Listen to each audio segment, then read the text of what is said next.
todos.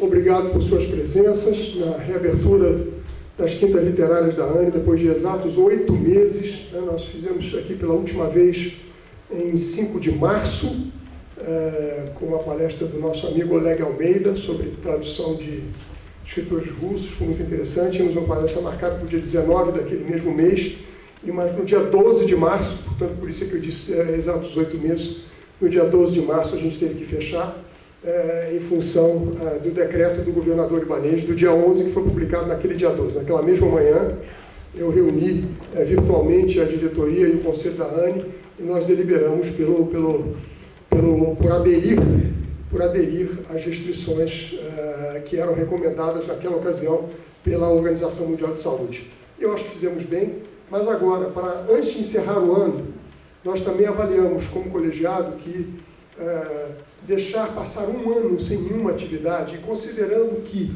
as atividades de alguma forma já estão sendo liberadas pelo próprio governador que decretou o fechamento há 8 meses, nós achamos que caberia estarmos juntos de novo em algumas poucas oportunidades até o fim deste ano, para não encerrarmos o ano de maneira tão melancólica. E aqui o ambiente é tão familiar, é tão fraternal, que a receptividade foi boa, e principalmente de parte do colegiado, da diretoria. E nós teremos então uma sucessão de palestras, três palestras, começando hoje com a da Sônia Helena, que vai nos brindar com a sua homenagem a Érico Veríssimo. Depois, daqui a 2 semanas, no dia 26, a Vera Lúcia de Oliveira, que está aqui no dia 26, nós vamos fazer aqui a nossa homenagem com hoje é Érico. Vão ser 3 grandes escritores brasileiros, homenageados por 3 escritores que são também dirigentes da ANE e que apoiaram essa iniciativa de nós voltarmos ainda este ano. Então, hoje a Sônia Helena vai falar sobre Érico Veríssimo, até de máscara, que Érico Veríssimo veio de máscara para a nossa palestra. E até isso ela pensou essa charge de autoria do próprio Érico e Érico de máscara. Quer dizer, um negócio realmente... Só isso já valeu, né, de ter reaberto aqui para o Érico Veríssimo. Né? E depois, no dia 26, vamos ter Vera Lúcia de Oliveira. Nós vamos fazer mais uma homenagem aqui ao centenário de Clarice Lispector, né, que se dará no dia, a rigor, se dará no dia 10 de dezembro. Não é verdade? 10 de dezembro, né? E ao centenário de Clarice, e nós, 2 semanas antes, vamos ter aqui a palestra da Vera, a partir de cartas de Clarice Lispector. Vão ser as cartas não mentem jamais, né, Vera? Essa a ideia, né? Homenagear a Clarice vai ser uma homenagem generalizada, não vai se falar outra coisa, graças a Deus, né? Porque a gente vai se livrar de muita coisa, de muito lixo, a partir do momento em que o Brasil estiver celebrando o centenário de Clarice Lispector, né, que será em dia 10 de dezembro, no dia 26, será no dia 10, e no dia 10 de dezembro, no dia 26 vamos ter a palestra da Vera aqui.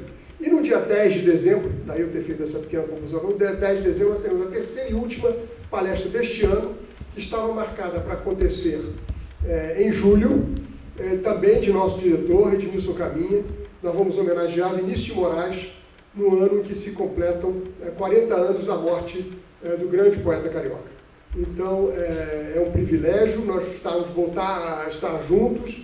Isso foi uma decisão importante que a gente tinha que tomar. Havia alguma perplexidade, mas prevaleceu a vontade de nos reencontrarmos. E hoje nós vamos ter a nossa querida Sônia Helena aqui. Já é a 4ª vez que ela fala para nós, né, nesse período de 6 anos em que a gente presidiu aqui a ANE. Muito obrigado a vocês por terem vindo, por terem prestigiado mais uma vez a nossa casa, num ano muito marcante para todos os brasileiros e para esta casa particularmente. Evidentemente que não são perdas que vieram em decorrência da doença, né, que assolou a humanidade, né, mas nós perdemos nesse ano 2 de nossos fundadores. E é muito importante lembrar isso. Perdemos, além de 2 fundadores, perdemos um sócio querido, que era o Hubert Sá, que era uma presença constante aqui na nossa casa, né? Todas as quintas-feiras, todas as quintas literárias, perdão, o Hubert estava aqui. Mas é fundamental registrar nesse momento a nossa saudade, a nossa admiração e a nossa gratidão pelos 2 fundadores que nós perdemos este ano. E eu estou vendo o Cristóvão aqui, e evidentemente estou falando do seu pai, né, do grande José Santiago Moura, e é muito importante até que você esteja aqui nesse momento para receber, né, essa homenagem que pertence a você também, né, o grande pai que foi José Santiago Moura e fundador desta casa. E mais recentemente perdemos também outra fundadora, outra companheira do seu pai na fundação da ANE. Aqueles 42 fundadores do 21 de abril de 63, nós perdemos Lina Tâmega Peixoto, que também é uma figura queridíssima dessa casa, presença absolutamente constante em todas as quintas literárias, em que todo mundo gostava de estar com a Lina, uma poeta de primeira linha, né, uma poeta brasileira de altíssimo gabarito, né, e poeta, ela dizia que ela era poeta de Cataguases, né, mas ela era uma poeta do Brasil, né, uma poeta, o Ronaldo, que conhece a poesia brasileira com profundidade, sabe disso, não estou exagerando, dizer que Lina é uma poeta nacional, né, vai muito além de Cataguases, mas ela tinha essa coisa da cidade dela, né, que é uma cidade importante, evidentemente, do ponto de vista cultural, é uma cidade que fez uma revista, que é a Revista Verde, 5 anos depois da Semana de 22. Então, Cataguases tinha sua importância e Lina tinha muita consciência disso, porque ela era sobrinha de um dos partícipes daquele movimento extraordinário da Revista Verde de 1927, que foi o Francisco Inácio Peixoto. Então, com muita saudade do Hubert, do Santiago No, aqui representado tão belamente pela presença de seu filho querido, né, nosso amigo, nosso associado, né. Aliás, o Cristóvão tem essa característica, é filho de 2 fundadores da ANE, porque sua mãe, Dona Leda, também fundou a ANE, junto com você sabe disso, evidentemente, né. Então, agradeço a todos, mais uma vez, por terem vindo, por terem nos prestigiado, particularmente aos vários diretores da ANE que estão aqui presentes, que bancaram essa decisão de a gente voltar hoje, foi importante, e aos nossos amigos de sempre, que hoje eu vou dar a palavra imediatamente à Sônia Helena para nos brindar com mais uma de suas palestras, dessa vez sobre Érico Veríssimo. Muito obrigado. Boa noite. Boa noite. Começo dizendo da minha gratidão ao presidente Fábio Souza Coutinho por me criar mais uma vez a oportunidade de falar sobre um ilustre escritor para escritores ilustres. Muito me honra a presença de todos nessa noite de retomada das quintas literárias, após tanto tempo e tempos tão difíceis.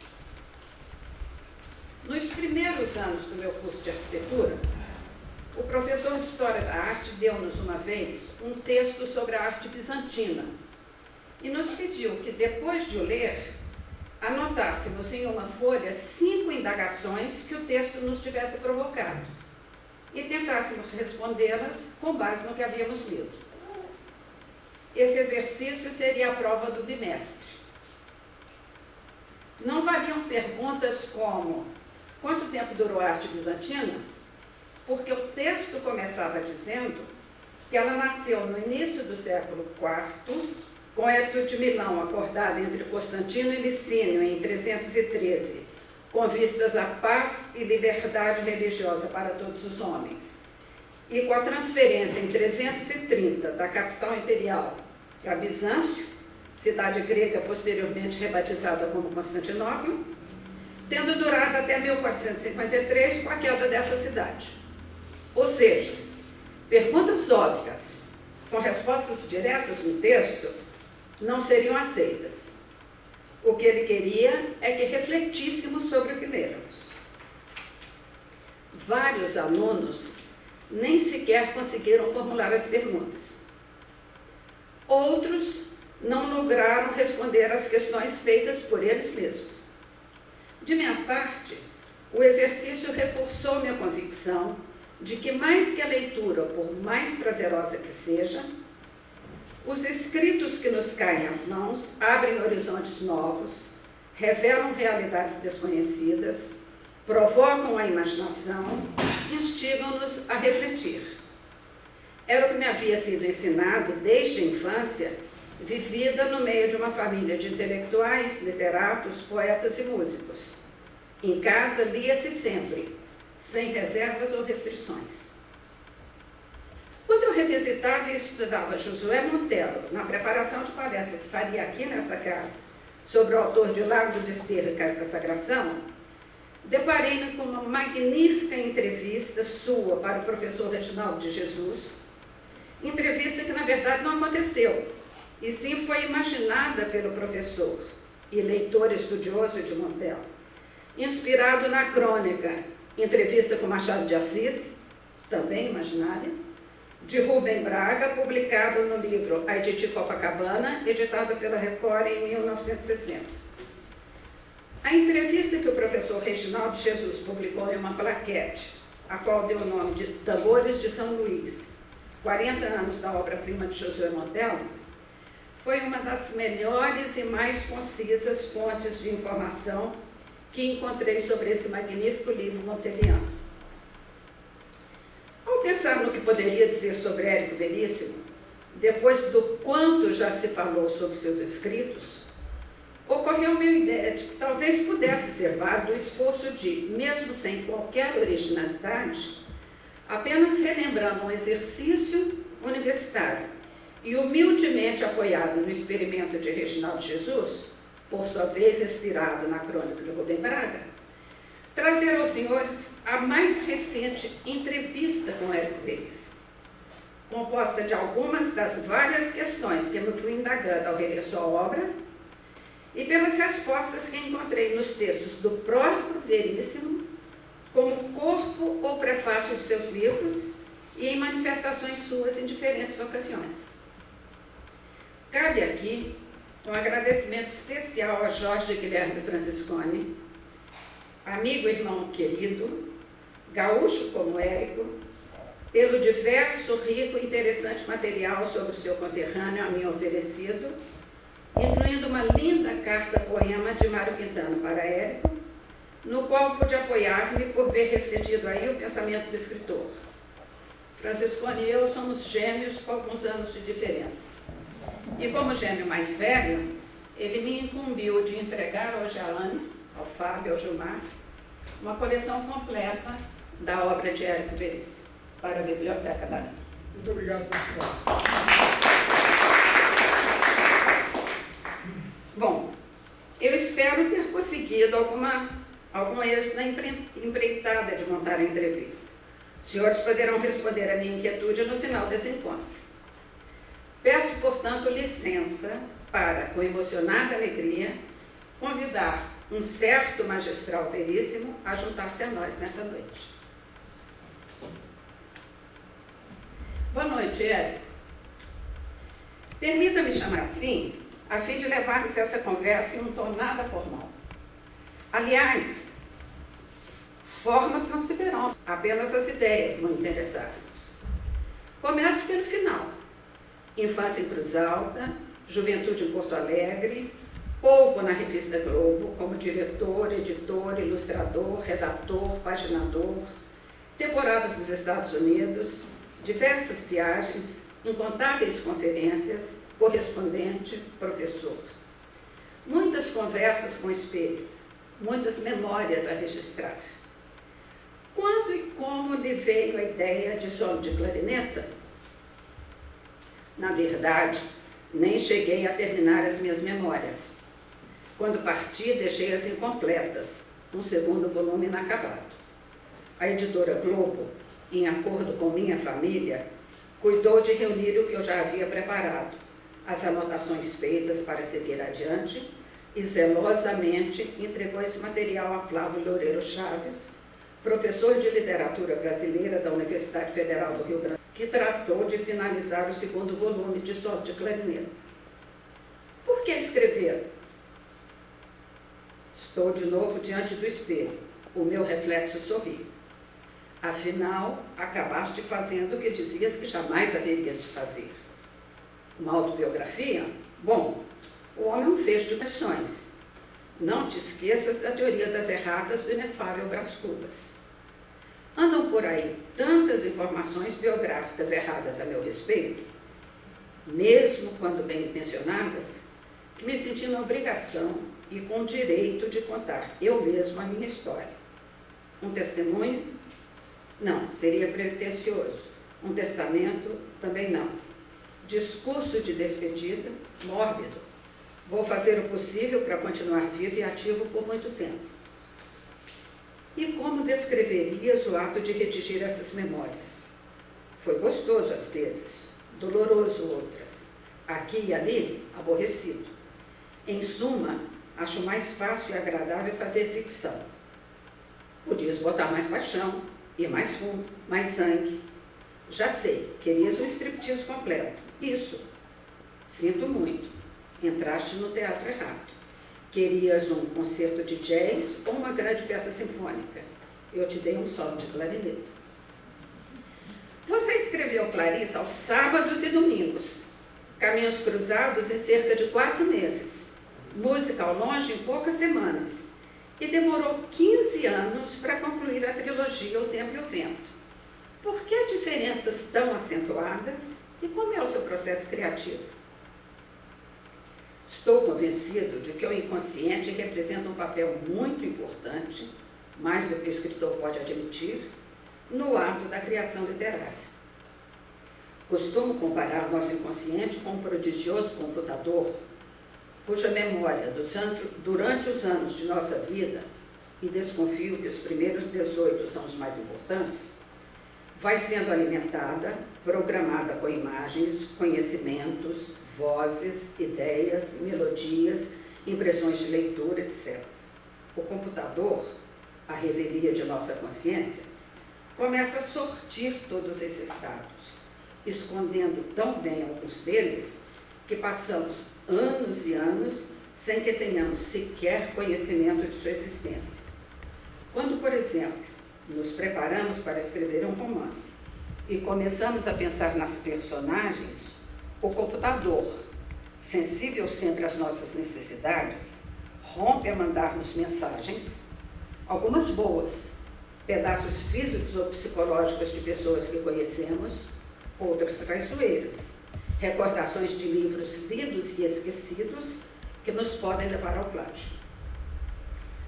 Cabe ao consciente fazer a seleção, repelir ou aceitar as mensagens do computador. Nada do que vem à mente é gratuito. Não é possível, nem creio que seja o aconselhável, tentar criar do nada, esquecer as nossas vivências, obliterar a memória.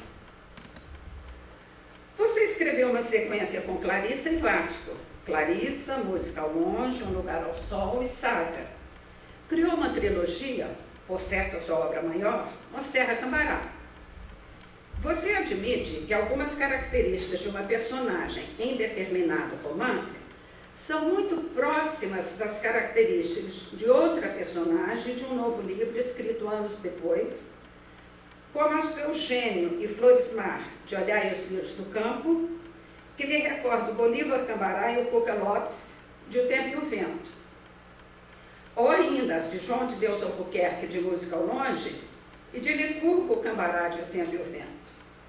Você afirma ainda que algumas personagens suas lembram figuras de sua vida real, a exemplo de Turíbio Cambará e Nestor Veríssimo, seu tio, ou Dr. Rodrigo Terra Cambará e Sebastião Veríssimo, seu pai. Como é esse processo de criação de personagens, seguindo as mesmas pessoas, reproduzindo ou usando recorrentemente características de personalidade em personagens distintas e ainda assim torná-las críveis?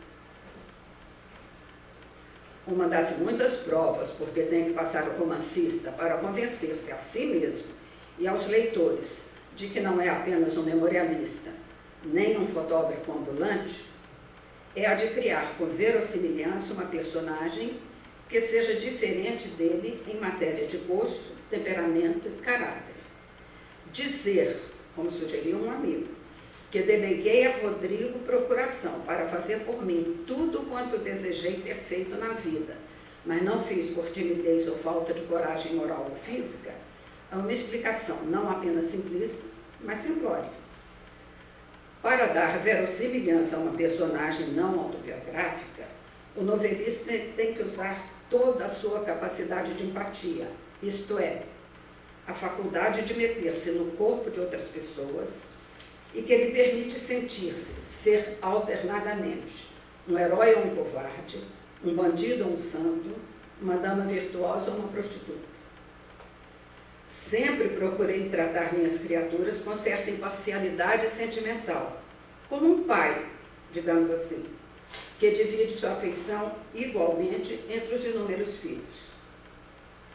Devo confessar, no entanto, que há personagens minhas pelas quais tenho pouca admiração ou nenhuma estima. Por exemplo, não simpatizo nada com Licurgo Cambará, embora reconheça que o homem possui suas virtudes. E já que estamos no capítulo das simpatias, declaro em voz alta que tenho um fraco pelas mulheres de O Tempo e o Vento, como Ana Perra, Bibiana e Maria Valéria. Quando essa última era ainda moça, tive lá as minhas implicâncias com ela. Mas depois que a filha do velho Florencio envelheceu e ficou parecida com as outras matronas da família, passei a votar uma admiração temperada de ternura. Na minha opinião, o ficcionista legítimo é um tipo de peixe capaz de sobreviver quando fora das águas da autobiografia. O ficcionista pode usar uma pessoa que conheceu, mas tendo cuidado de evitar a fotografia servil. É justamente durante esse processo de despistamento, ou então no minuto em que o autor resolve criar uma personagem sua mesma, que o computador, insidiosamente, começa a mandar-lhe mensagens e o autor corre o risco de usar esses elementos com orgulho demiúrgico, convencido de que está mesmo criando do nada. Outra coisa, uma vez que o novelista põe de pé uma personagem, esta começa a distanciar-se cada vez mais da criatura da vida real que sugeriu. Muito cedo compreendi que quando uma personagem, por assim dizer, toma o freio nos dentes e dispara, deixando-me para trás, é porque está mesmo vivo. Dou-lhe carta de alforria e começo a divertir-me com as surpresas que seu comportamento me provoca. Você despontou no meio literário como uma estrela. Teve 2 dos seus 3 primeiros livros premiados. Caminhos Cruzados, Prêmio Literário Anual Romance da Fundação Graça Aranha em 1935, e Música ao Longe, com o prêmio Romance Machado de Assis, da Companhia Editora Nacional de São Paulo, em 1934, compartilhado com Os Ratos, de Dionélio Machado, Marafa, de Marques Ribeiro, e Totônia Pacheco, de João Afonso. Mas parece não restar dúvida de que Olhai os Lírios do Campo foi o ponto de inflexão de sua carreira. Como você lidou com o sucesso desse livro? Aproximava-se o final do ano e eu me sentia cansado e insatisfeito com tudo quanto havia escrito até então. Havia momentos em que tinha a impressão de que minha fonte criativa estava seca. Buscava em vão assunto para mais um romance e sentia dentro de mim um vácuo. Por ocasião da visita que fiz um dia a um hospital onde um amigo se havia internado, vi um homem muito jovem sair de um quarto com um bebê recém-nascido nos braços. Contaram-me que a mãe havia morrido ao dar à luz à criança. A história ficou-me na cabeça, revoloteando, provocando ideias e imagens como hospital, médicos, mulher que morre, homem que fica, que provavelmente a amava. Essa nebulosa foi o núcleo do mundinho de Olhai os Lírios do Campo. E como sempre acontece, quando sinto aproximar-se a ideia para o livro, fiquei numa espécie de exaltação interior. O exterior, como de costume, era de apatia crepuscular. Passei a dormir menos, despertava antes do raiar do sol, e então a cabeça começava a trabalhar. E eu via as personagens tomarem corpo, ganharem feições, e começava a observá-las no ato de viver, tendo vislumbres do passado de cada uma. Semanas depois, conversei longamente com João Santana à mesa do café no centro da cidade, comentando a fúria aquisitiva do homem de nossa época, sua sede de sucesso, numa civilização de coisas em que os valores éticos eram cada vez menos levados em conta. Enquanto palestrávamos, Eu desenhava a lápis no mármore da mesa, faces humanas, como é meu hábito. Quando dei acordo de mim, Travessuras do Inconsciente, havia já escrito sobre a pedra essas palavras bíblicas. Considerai os lírios do campo. Um título para um romance, murmurei. Só não gosto da palavra considerai. Poderia trocá-la por olhai. Aí estava o título do livro. Do ponto de vista de vendas, foi decisivo na minha vida de escritor. Publicado em 1938, teve logo uma grande, surpreendente aceitação popular. Com a publicação de Olhai os Lírios do Campo, operou-se uma mudança considerável em minha vida. O romance obteve tão grande sucesso de livraria que se esgotaram dele várias edições em poucos meses, deixando editores e escritor igualmente satisfeitos e perplexos. Tamanha foi a influência desse livro no espírito de certos leitores, que ele teve a força de arrastar consigo os romances que o autor publicara até então em tiragens modestas que levaram quase 2 anos para se esgotarem. Posso afirmar que só depois do aparecimento de Olhai os Lírios do Campo é que pude fazer profissão da literatura. O livro não foi apenas um sucesso de venda. Ele é considerado por muitos a sua obra-prima, sua peça literária mais expressiva, a despeito da grandiosidade do Tempo e o Vento. Como você vê isso? Confesso que não tenho muita estima por esse romance. Acho hoje um livro falso e exageradamente sentimental. Sua popularidade, às vezes, chega a me deixar constrangido. Vejamos claramente o que tenho contra ele. Para principiar, a construção. A primeira parte é intensa e cheia de um interesse que jamais enfraquece.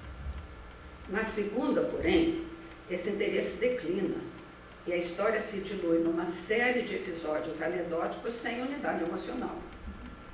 Eu mesmo já tratei de justificar esse defeito, dizendo que a vida, no final das contas, é assim. Isto é, não se trata de algo simétrico e arrumado como nos romances bem feitos.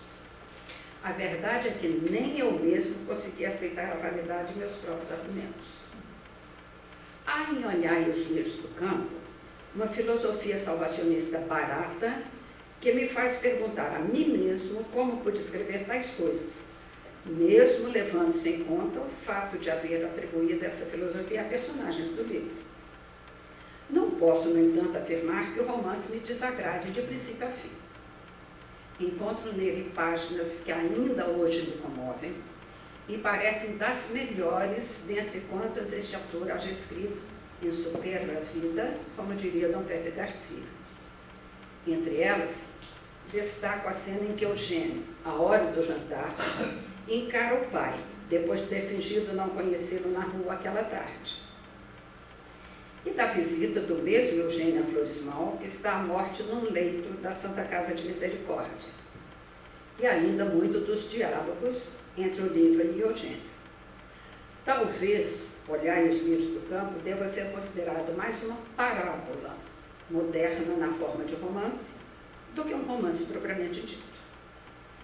Mas se a história deu prazer a tanta gente, a julgar pelas milhares de cartas que até hoje vinham recebendo e por manifestações pessoais de viva voz da parte de incontáveis leitores, não vejo razão para impedir que ela continue sua carreira.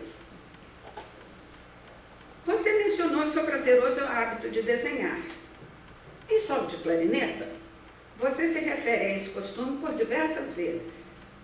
Você chegou a desenhar um mapa da América Central para situar Sacramento, a república ligada à história do senhor embaixador.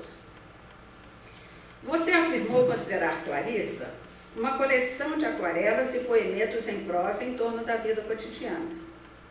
Chego a pensar que você concorda com a afirmação de Graciliano Ramos de que arranjar as palavras com tinta é outra coisa. Se eu fosse escrever como falo, ninguém me lia. Você gostaria de ter sido desenhista ou pintor? Na minha infância, a quarta-feira era o meu dia mais esperado e feliz da semana, pois era às quartas que geralmente chegava à Cruz Alta o último número de O Tico-Tico. Eu costumava buscá-lo na livraria de Dr. Brinkman, um homem de barbicha dourada, olhos claros, atrás de um piscineiro de... Eu aproximava a revista do nariz para sentir aquele cheiro mágico de tinta e papel de jornal. Creio ter sido também esse semanário para crianças o maior fator da minha decisão de ser, quando ficasse grande, um desenhista profissional. Eu sentia uma grande atração por todos os tipos de lápis de cor, caixas com pincéis e pastilhas de aquarela. E o curioso é que até hoje, já na reta para os 70 anos, conservo essa afeição infantil e o hábito de rabiscar caricaturas onde quer que me caia na mão uma caneta ou um lápis. E eu vejo um pedaço de papel em branco. Já adulto, alguém me presenteou com o volume de Salomé, de Oscar Wilde, na sua versão inglesa. Como me entusiasmaram suas requintadas ilustrações a bico de pena e nanquim, de Aubrey Beardsley. Creio que foi por essa época que resolvi a minha dicotomia, graças a Aubrey Beardsley. Concluí que jamais viria a ser um bom desenhista, isto é, um criador. Se havia para mim alguma esperança, essa estava no quadrante das letras, e particularmente no da ficção. No fundo, talvez eu seja um pintor frustrado, que não tendo conseguido aprender o ofício, hoje se contenta com pintar com palavras. Em O Tempo e o Vento, você percorre a história do Rio Grande do Sul por cerca de 2 séculos e constrói a saga dos Terra Cambará por várias gerações. Foram 15 anos para ter a trilogia completa. Por que tanto tempo e como foi esse processo? Estou hoje convencido de que foi uma pena eu não ter mantido um diário durante os muitos anos em que estive ocupado e preocupado com escrever os romances que iriam formar a trilogia que leva o título geral de O Tempo e o Vento. Esse jornal não só teria registrado os pensamentos, sentimentos, dificuldades, dúvidas, ânimos e desânimos do escritor empenhado em fazer o que ele esperava que viesse a ser a sua obra-prima, como poderia ter mostrado como os acontecimentos políticos e sociais desses agitados 15 anos de vida nacional e internacional se refletiram na mente, na vida e na obra do romancista. Quando me teria ocorrido pela primeira vez a ideia de escrever uma saga do Rio Grande do Sul? Em 1935, quando meu estado comemorou o primeiro centenário da Guerra dos Farrapos? Não sei ao certo. Não creio que ideias como essa nos caiam na cabeça com a força súbita de um raio. É mais provável que comecem de ordinário como uma nebulosa de origem ignorada, que se mistura com as outras, que povoam nossos misteriosos espaço e tempo interiores e aos poucos vão tomando forma do mundo. Apesar de ser descendente de campeiros, sempre detestei a vida rural, nunca passei mais de 5 dias numa estância, não sabia e ainda não sei andar a cavalo, para escândalo e vergonha do meu avô Aníbal, desconhecia e desconheço o jargão gauchesco. Antes de começar o ambicioso projeto, eu precisava vencer muitas resistências interiores, a maioria delas originadas dos meus tempos de escola primária e ginásio. Para o menino e para o adolescente, ambos, de certo modo, sempre presentes no inconsciente do adulto, o poético, o pitoresco e o novelesco eram atributos raramente ou nunca se encontravam em pessoas, paisagens, coisas do âmbito nacional e muito menos do regional e menos ainda do municipal. Certo dia, estava eu numa brumosa tarde de chuva na casa do meu avô Aníbal, ouvindo numa vitrola As Noites nos Jardins de Espanha, de Manuel de Falla, e lendo, com atenção dividida entre a música e a poesia, Le Fleur de Mal, de Baudelaire, quando meu tio Tancredo entrou, trazendo consigo a umidade de fora. Acabava de chegar a acabar do seu sítio. Estava vestida a gaúcha e o poncho, que a chuva ensopara, despedia um cheiro azedo de cachorro molhado. Suas botas estavam sujas de um barro vermelho e gordo. O odorocre do cigarro de palha, que ele acendeu logo ao entrar, invadiu os jardins de Granada, assassinando o perfume das rosas e das flores de naranja que o poema sinfônico de Fales fazia no ar. Contrariado, fiz a vitrola parar. Em matéria de temperamento, Tancredo Lopes estava longe de ser um paradigma nacional ou regional. Retraído, calmo, acanhado, um mandinho, como ele chamava minha mãe, ele representava apenas um dos incontáveis exemplares de gabeiros da região serrana. Como pai, não era homem de guerras nem de bravatas, e ainda como velho Aníbal, era tenaz e opiniático. O Rio Grande estava cheio dos mais variados tipos humanos. Havia o valentão, o coronel, o peão, o gaudério, o bandido, o poltrão, o gaiato, o parlapatão, o capanga, o sisudo, o potoqueiro, o gaúcho da cidade com flor no peito, tantos. E assim, depois que eu compreendi tudo isso, as personagens para o projetado e sonhado romance me foram saindo da memória como coelhos numa cartola de macho. E foi assim que, sem saber nem querer, meu tio Tancredo me deu a chave com que abri a porta do sobrado dos Terra Cambará. E então, como acontece sempre que eu trabalho num romance, comecei a arder numa espécie de febre que me tornava alternadamente exaltado e deprimido. Passei a viver em dois mundos, o real e o imaginário. Minha mulher, que por essa época aprendera já a ler meus pensamentos e sentimentos, como um livro aberto de tipo para outro, compreendeu tudo e resignou-se a aguentar uma temporada em que teria que viver com os meus silêncios melancólicos de búbrio, as minhas distrações e ausências, e mais ainda, todos os meus males psicossomáticos, em geral de natureza epigástrica. Mafalda já era uma especialista nessa doença, que bem poderia se chamar de síndrome do romancista grávido. Mas esse estado de febre ou exaltação não pode ter durado 15 anos. Como isso evoluiu? Minha saga do Rio Grande devia abranger 200 anos, de 1745 a 1945. A princípio, imaginei que poderia comprimir toda a história de uma cidade, de uma família, num único volume de cerca de 800 páginas, que me ocupariam uns 3 anos de trabalho. Mal sabia eu que acabaria por transformar-se numa trilogia, num total de mais de 2.200 páginas, e que eu levaria mais de 15 anos para terminar. Mas 15 anos em que havia longuíssimos períodos de completa esterilidade, dúvida, descoroçoamento, fuga inconsciente da obrigação de escrever, tergiversações disfarçadas por motivos aparentemente legítimos. Creio que o meu computador é que não cessou de trabalhar durante todo o tempo. Comecei a escrever o primeiro volume de O Tempo e o Vento em 47 com enorme impulso.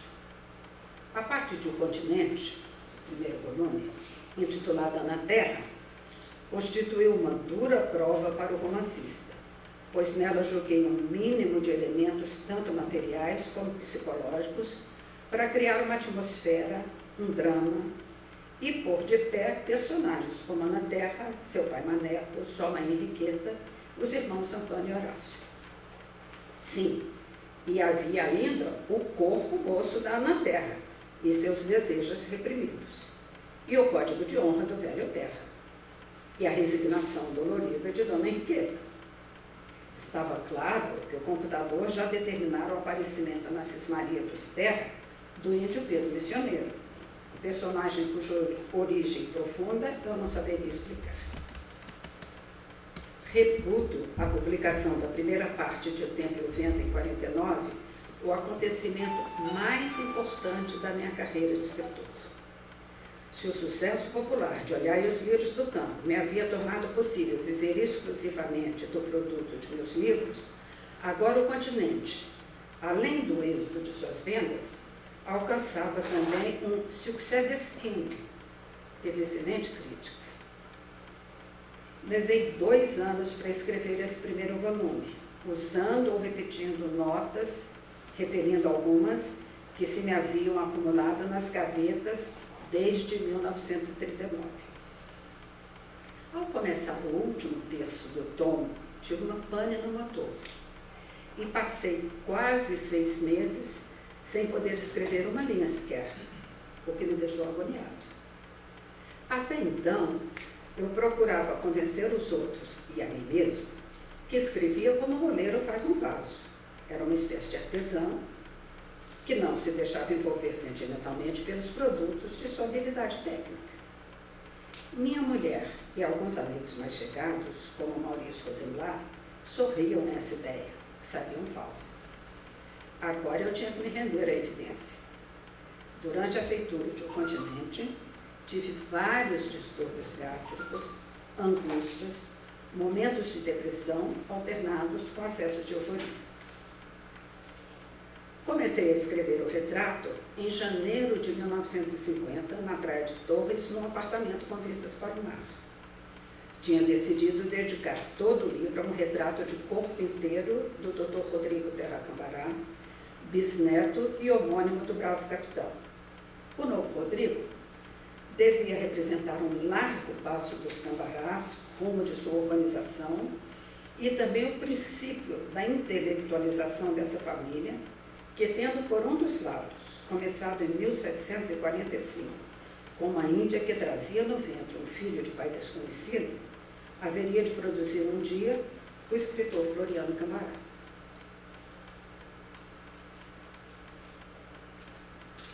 Embora seja uma figura quase de segundo plano, pelo menos com relação ao irmão, Toribio Cambará, às vezes, me parece a pessoa mais viva, mais intensa de todo o livro. Esse é, em muitos casos, o destino das personagens de ficção, sobre as quais o autor não lança com demasiada frequência a intensidade da luz de seus holofotes. Deixadas em relativa paz, elas começam a viver por conta própria, ganhando assim uma palpitante humanidade.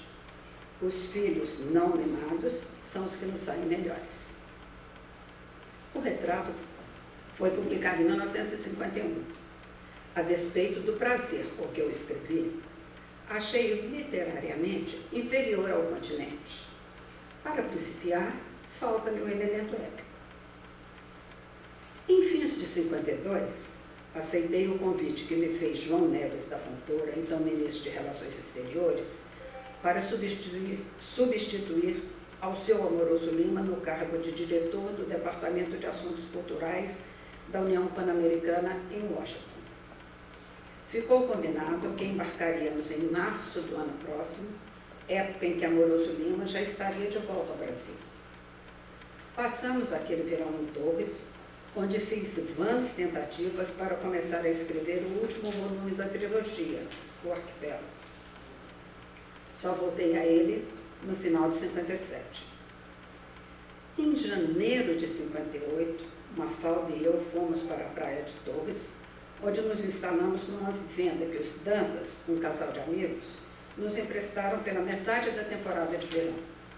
Após o almoço, entregava-me a uma rápida cesta, da qual despertava, estonteado, com um desejo danado de continuar a dormir. Mas reagia, vencia a sonolência, sentava-me junto à máquina de escrever, relia o que havia escrito pela manhã e, de súbito, magicamente, entrava na dimensão do romance. E eu já não era mais eu, mas sim alternadamente, Rodrigo, Floriano, Toribio, Maria Valéria, Flora, Tio Bicho. Tinha, às vezes, a impressão de que meu organismo produzia, sem o auxílio de qualquer droga, uma espécie de dexedrina que me excitava, aguçando o meu espírito e fazendo-me trabalhar horas e horas com tão apaixonada intensidade que se me tornava difícil, quase doloroso, parar. Em meados de fevereiro de 1959, embarcamos para Portugal no navio italiano. As Dramatis Personae de arquipélago foram mais uma vez colocadas em câmara frigorífica. Durante todo o ano de 1960, trabalhei com uma intensidade obsessiva em um arquipélago, usando a máquina negra sempre que tinha que enfrentar um problema de composição, e a vermelha quando me sentia erguido e arrebatado por essa febril e exaltada onda, a qual, na falta de palavra precisa, chamamos inspiração. O arquipélago foi concluído em 1962, depois de várias interrupções e de você se recuperar de um infarto. Quando o primeiro tomo de O Arquipélago apareceu, dei um exemplar dele ao meu médico com essa dedicatória. Ao querido amigo Faraco, sem cuja oportuna colaboração eu jamais teria podido terminar esse livro. Você teve alguns programas infantis na Rádio Farroupilha, Amigo Velho, Contador de Histórias, Clube dos Três Porquinhos, e os encerrou por não aceitar censura. Deixou o Brasil por discordar do Estado Novo. Foi mal visto pela Igreja, vigiado pela polícia política, que chegou a questioná-lo mais de uma vez sobre sua posição ideológica. Fez discursos veementes contra o totalitarismo, mesmo em Portugal, à época de Salazar. Foi tido como comunista por muitos. Você se vê um subversivo? Quando, em 1935, as tropas de Mussolini invadiram a Abissínia, firmei o manifesto em que intelectuais brasileiros protestavam contra a bárbara agressão fascista.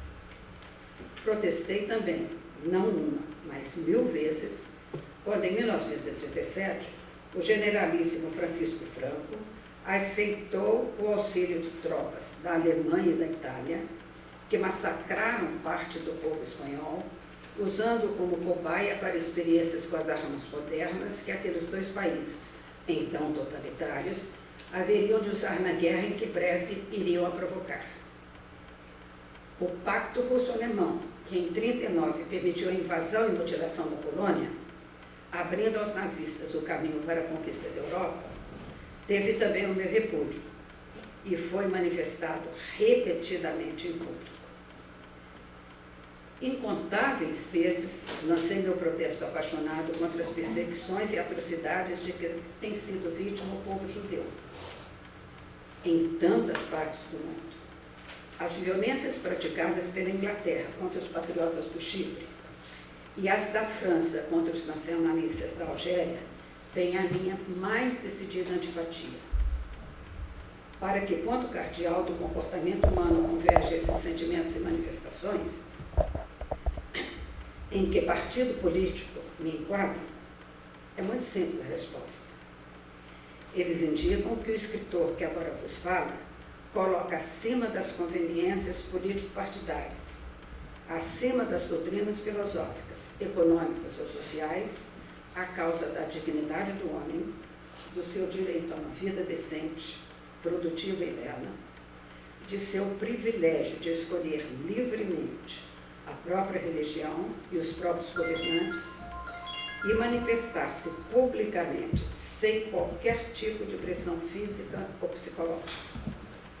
Sempre repeli com horror aqueles que, sob o pretexto de nos salvarem a alma, querem queimar-nos os corpos. Não aprovo a ideia totalitária de que os fins justificam os meios. Odeio todos os tipos de ditadura, inclusive os chamados benignos ou paternalistas. Detesto qualquer tipo de coação. A causa daqueles que lutam pela liberdade será sempre a minha causa. Não aceito como são válido nenhum regime político e econômico que não tenha como base o respeito à pessoa humana. Desde que adulto comecei a escrever romances, tem me animado até hoje a ideia de que o menos que um escritor pode fazer numa época de atrocidades e injustiças como a nossa é acender a sua lâmpada, fazer luz sobre a realidade de seu mundo, evitando que sobre ele caia a escuridão propícia aos ladrões, aos assassinos e aos tiranos. Se não tivermos uma lâmpada elétrica, acendamos o nosso toco de vela. ou, em último caso, risquemos fósforos repetidamente como um sinal de que não desertamos nosso posto. Você, indubitavelmente, é um escritor bem-sucedido, um dos poucos de sua geração a conseguir viver da literatura. O primeiro autor brasileiro a ter uma sessão de autógrafos promovida pela Saraiva em São Paulo em 1940. É doutor honoris causa pelo Mills College em Oakland, na Califórnia, desde 1944. Ganhador de diversos prêmios desde o início de sua carreira, entre eles o Machado de Assis, da Academia Brasileira de Letras, por sua obra, em 54, e o Jabuti, em 65, com o senhor embaixador. Como você lida com a notoriedade? É evidente que a ideia de ser conhecido, lido e fazer amigos através dos meus livros me é muito agradável. Poucas coisas haverá na vida mais tristes que a solidão e o anonimato. Por outro lado, porém, é muito desagradável, além de absurdo, quando um escritor passa a ser tratado mais como um assunto, uma notícia, do que como um ser humano. Reajo com a maior veemência, procurando manter o meu copyright individual e evitando cair em domínio público. Horroriza-me a ideia de ser transformada em medalhão. Não quero ser estátua, seja de busto ou de corpo inteiro. Não quero ser nome de praça ou rua. Não quero e não hei de me candidatar à Academia Brasileira de Letras. Não tenho o menor apreço por títulos e condecorações. Lembro-me do gosto e da fluência com que narrei a história de um certo capitão Rodrigo. Muitos anos depois que publiquei O Continente, encontrei um gauchão simpático de Uruguaiana que me confessou que, ao terminar o capítulo em que descrevo a morte do herói, não pôde conter o pranto, e naquele dia ficou em casa de luto, como se tivesse perdido um membro da própria família. Não tenho memória de nenhum elogio de crítico que me haja tocado tanto quanto as palavras desse leitor. Para escrever Solo de Clarineta, você teve que revisitar a sua trajetória, rever tudo, rememorar cada um de seus livros. Com o distanciamento do tempo, que avaliação você faz de sua obra? O leitor deve estranhar a franqueza com que às vezes critico desfavoravelmente os meus próprios livros. Terá o direito de perguntar: se via defeito neles, por que os publicou? Explicarei que na época em que eu escrevia, estava tomado de um estado de espírito comparável ao do homem apaixonado quando contempla o objeto do seu amor. Quantas namoradas tive na adolescência que me pareciam as criaturas mais belas e adoráveis do mundo. No entanto, passado o tempo do amor, com olho neutro, pude ver nelas defeitos que não percebia antes, o que não impediu que elas continuassem a viver suas vidas individuais, com todo o direito de serem admiradas e até amadas por outros homens. O mesmo é válido no que diz respeito aos livros que escrevi com cálido entusiasmo e que hoje critico com a cabeça fria. Não posso, não devo negar-lhes o direito de continuarem a circular, pois, no fim das contas, terão pelo menos um valor histórico. Serão documentos significativos para quem quiser um dia, a gente para tudo, estudar a vida e a obra deste contador de histórias. Como fazemos aqui agora, né? Para finalizar, um ping-pong, perguntas diretas, respostas curtas, pode ser? Sem dúvida. Seu pior livro? Saga, de 1940. Um remorso ou mágoa? As mágoas, a borracha do tempo apagou. Com alguns dos remorsos, habituei-me a viver. Algum sentimento de frustração? Realmente a minha casa. Fiz as pazes. Um amor que o arrebatasse? A igreja do Mosteiro de Alcobaça, em Portugal. O interior do santuário me causou um impacto tão forte que me cortou por um átimo a respiração. Foi como se eu tivesse sido arrebatado. nunca experimentara em ambiente algum tamanha sensação de recolhimento, silêncio e paz. Influência de algum autor? No início da carreira, sim. Escrevia contos e novelas, nos quais sentia sempre a presença espectral, ora de Machado de Assis, ora de Eça de Queiroz, dois poderosos polos entre os quais hesitava a minha ambivalência literária. Érico Veríssimo por Érico Veríssimo. Palavra de honra. Não sei e acho que tenho medo de saber. Minha gratidão por essa conversa tão singular. Grato sou eu. Até um dia e um voltar no futuro. Uma certa magistral Sônia Helena, que é o que a gente ouviu aqui hoje, né? Eu acho que isso não tem a menor dúvida sobre isso. Ela inaugurou essa tríade de palestras que nós vamos fazer aqui agora para marcar a nossa reabertura, né, dessa geração extraordinária de escritores brasileiros, né, que fazem parte exatamente Érico Veríssimo, nascido em 1905, né, depois a Clarice, que nasceu em 1910, e Vinícius de Moraes, que nasceu em 1913. Então nós vemos que essa é uma geração impressionante. Alberto da Costa Silva, até no ensaio belíssimo, diz isso. Esses autores todos que publicaram entre 1930 e 1960 formam realmente a nata da literatura brasileira. Isso disse o embaixador Costa Silva, que é um intelectual de primeira linha e um poeta também dos mais altos da literatura brasileira. Esses três autores dessa geração espetacular, que foi hoje inaugurada aqui por você sobre Érico, depois, daqui a 2 semanas, nós vamos ter a Vera Lúcia sobre Clarice, e depois, daqui a 4 semanas, nós vamos ter o Caminha sobre Vinícius de Moraes. Eles também faleceram com muita proximidade um do outro. Érico foi embora em 75, depois a Clarice em 77 e Vinícius em 80. Quer dizer, nasceram mais ou menos na mesma ocasião, na mesma época, com diferença de 8 anos entre o primeiro e o terceiro, e também faleceram com uma diferença menor ainda, 60 e tantos anos depois, 70, né? Enfim. Mas é uma... Sim. Não é só para uma correçãozinha, desculpa. A Clarice é de 1920. Clarice é de 20? 20. Tá bom, obrigado.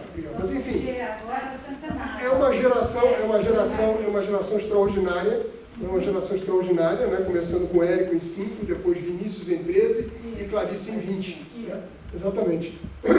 As mortes aqui são muito mais próximas uma das outras, né? Que são 75, 77 e 80. Né? Nós perdemos esses três grandes. Mas eu acho que hoje nós tivemos esse privilégio, porque a Sônia Helena foi muito inspirada em nos trazer a própria palavra de Érico Veríssimo.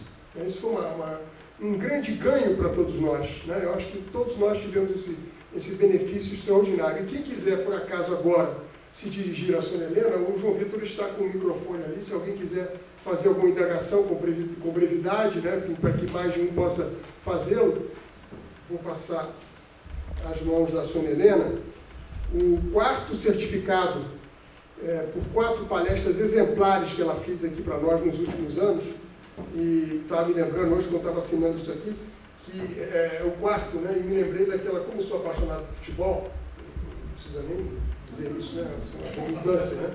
Mas, de qualquer maneira, eu me lembrei que o 4º, sabe o que me recordou? Um locutor muito famoso, que talvez muita gente aqui se lembre disso, quando nós ganhamos o 4º Campeonato Mundial, em 1994, nos Estados Unidos, ele disse o seguinte: é tetra, então está aqui o seu tetra.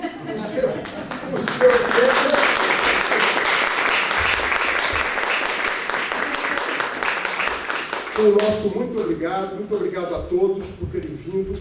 Eu queria mais uma vez registrar, né, a alegria do reencontro, né, que era uma coisa que era muito importante para nós, e também, mais uma vez, manifestar a nossa saudade do Hubert Sá, de José Santiago Lobo, que está aqui também representado pelo Cristóvão, por seu querido filho, né, nosso amigo, nosso associado, e também a perda mais recente que nós tivemos aqui, que foi de nossa amiga, a grande poeta brasileira, né, e não apenas poeta cataguasense, como ela gostava de se intitular, Lina Tâmega Peixoto. Mais uma vez, muito obrigado a você.